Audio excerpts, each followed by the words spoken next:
తిరుమల తిరుపతి దేవస్థానం chairman BR Naidu గారికి సంబంధించి ఒక మహిళతో సన్నిహితంగా ఉన్నారు. అశ్లీలంగా లేరు గానీ సన్నిహితంగా ఉన్నటువంటి దృశ్యాలు. ఆ తర్వాత ఆ మహిళ దాన్ని తోసిపుచ్చడం, అట్లాగే ఆయన తోసిపుచ్చడం.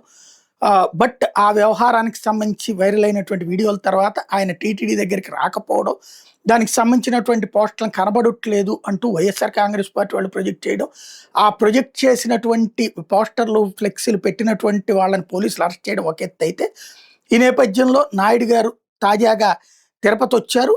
గ్రాండ్ రిడ్జ్ హోటల్లో దిగారు.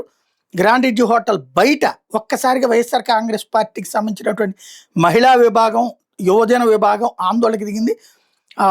దానికి ప్రతిగా తెలుగుదేశం వాళ్ళు దాడుకి దిగారు. వైఎస్ఆర్ కాంగ్రెస్ పార్టీ మహిళా విభాగం నాయకురాలు గీతా యాదవ్, సాయి కుమారి, పద్మజ, విజయలక్ష్మిని అరెస్ట్ చేశారు పోలీసులు. రెండో వైపున అక్కడే ఈ కార్యక్రమంలో పాల్గొన్నటువంటి YSR Congress party north clustering అధ్యక్షుడు నవీన్ మీద కూడా దాడి జరిగింది.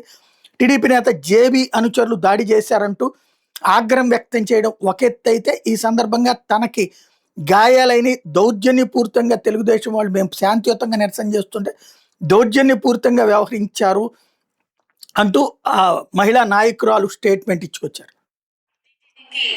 బిఆర్ నాయుడు చైర్మన్ గా అనర్హుడు అని ఆయన రాజీనామా కోరుతూ నిరసన చేస్తున్న మమ్మల్ని నిర్దాక్షిణ్యంగా ఆయన పంపించిన గూండాలు భౌతికంగా దాడి చేశారు.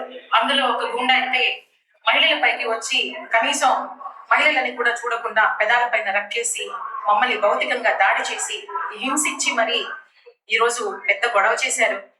ఏ తప్పు చేయకపోతే బిఆర్ నాయుడికి ఎందుకు ఈ భయం వచ్చింది? మహిళల మేము ప్రశాంతంగా నిరసన తెలియజేస్తుంటే ఈరోజు గాయపరిచి మమ్మల్ని ఇంత ఇబ్బంది పరుస్తున్నారు. మమ్మల్ని తీసుకొచ్చి తిరుచానూరు స్టేషన్ లో అరెస్ట్ చేసి ఉంచారు. ఇది ఏంటి న్యాయం? ఇది అడిగే వాళ్ళకి మళ్ళీ కూడా సంకెళ్ళే అని పోలీసులు నిరూపిస్తున్నారు. ఈ వ్యవహారం ఇప్పుడు తిరుపతిలో వైరల్ అవుతుంది.